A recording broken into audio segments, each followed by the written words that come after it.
Hello, everybody, and welcome to All About Africa. My name is Emoitinia, and I am your host. Now, sorry, it's been a while since I produced a video, and that's because a lot has been going on, but I'm back and I'm ready to roll. So let's jump right into it. Now, let me tell you something that you don't already know. Maybe you know already. There's a lot happening right now in West Africa, particularly what's going on in Niger.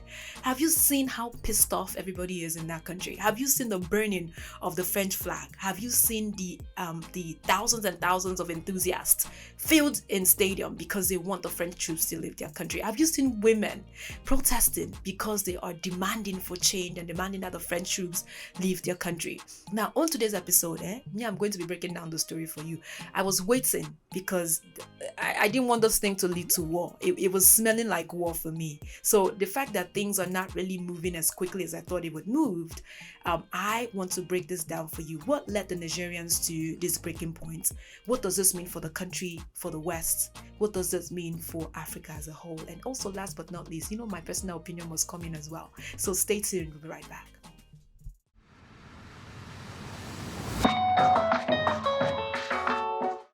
Before I start this episode, because everything is surrounding natural resources, I want us to listen to this, or rather, watch this video very quickly. What are the natural resources of Niger? Uranium. What are the natural resources of France? Niger. You get it? If you don't get it, forget about it. Yes, so Niger is one of the wealthiest countries in the world. It is wealthy because it has something called uranium, right? That's not the only thing they have.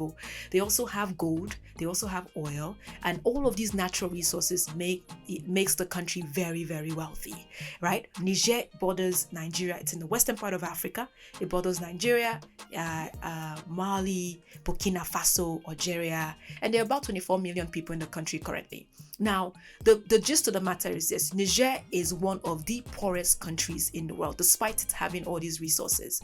And so the people of the country are tired of being tired, and when you're oppressing people for too long, they would fight back. And that's what we're seeing currently.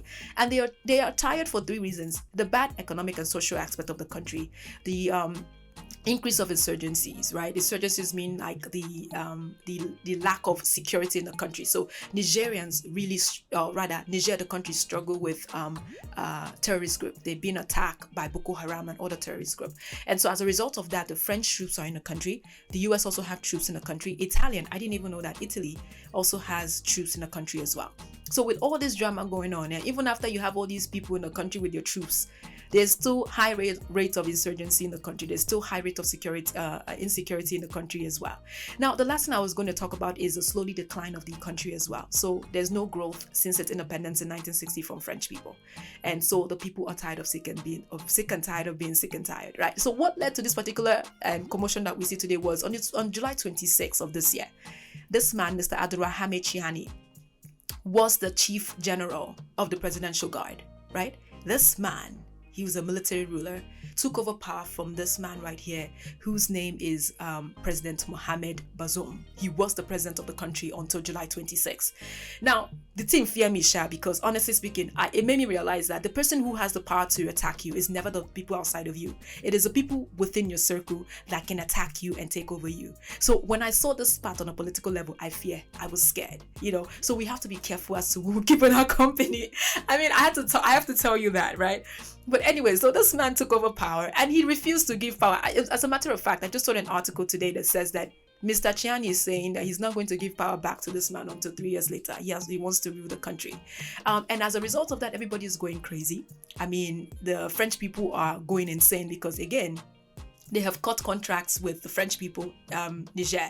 And as I watched our video earlier, the French people are the biggest buyer of uranium. And uranium is really pretty rare, pretty rare, and uranium is used for nuclear weapons, right? I mean, that's not a nice thing, but it is used for that. And also to power submarine ships and other things. It's a very, very rare mineral and it's important. And the French people buy this thing from Nigerians. And the Nigerians who is producing this item or this mineral is still very broke. So the people are tired, and that's why they want the French troops to leave their country. If, as a matter of fact, some of them are even thinking Russia is better, and that's what the drama is. But what does this mean for the West? Some people are saying that Africans are finally waking up. We are demanding for what belongs to us. I see that too, but I also see an African that is extremely scared. Because even though Nigerians are fighting back, Nigeria is not. The president of Nigeria, in fact, is deciding to send troops to the country to straighten things out.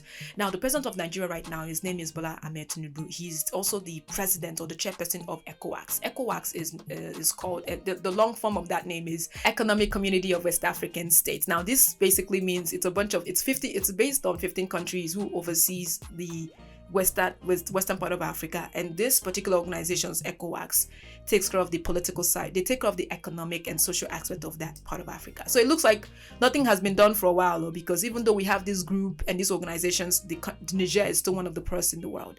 So now the president of that, or the chairperson of ECOWAS, is Bola Ahmed Tinubu. Bola Ahmed is saying that this man, Mr. Chiani, has to return power back or to the elected president, and Mr. Chiani is not backing down. So my fear really was, I thought this was going to lead to war. I thought that, the president of Nigeria is going to send troops. But even if they're thinking of doing that, have you seen how many people in Niger are signing up to volunteer to fight for their countries? I'm going to put a video up for you. Troops and students and citizens are fighting. And you see, the reason why this is happening is people are tired. When you oppress people for too long, they will do two things: fight back and fight back. And that's what we're seeing today. So yes, Africa is waking up. The West is realizing that we are waking up, and it is freaking them out, right? But the gist is this, though, that I hope that that Nigerians can use this to better its country. Some people are scared because a military rule is very dangerous. You really can speak your mind when a military ruler takes over. But to an average person, it doesn't even matter if there's a military rule or if there's a democratic ruler. It doesn't matter. What matters is the fact that the basic needs of the people are met. When those needs are met, who is ruling is not my business. Think about a baby, for example. When I'm hungry, when I was a little girl, when I was hungry, I didn't care where my mother got the money from, as long as we eat it. It's the same thing. We don't care who's ruling and what they're doing, as long as our basic needs are met. A lot of us won't be in the US if our countries are stable. The reason why people are leaving is one of these factors: the corruption, the insurgencies, the poverty level. All of these things will make people want to find a better life elsewhere. Now, that's all I have to say. I'm opening this up to a dynamic discussion, and healthy dynamic discussion. If you're Nigerians, what are your thoughts? If you are not Nigerians, you just listened to my video for the first time, welcome. And what are your thoughts too? I do want to thank you all for staying with me on this journey in telling you stories about Africa. Thank you all for watching. Do not forget to subscribe. Click on the notification bell to be the first to receive any new content. My eyes is bringing water. And I'll see you again soon next time for sure. See you again. Until then, be safe.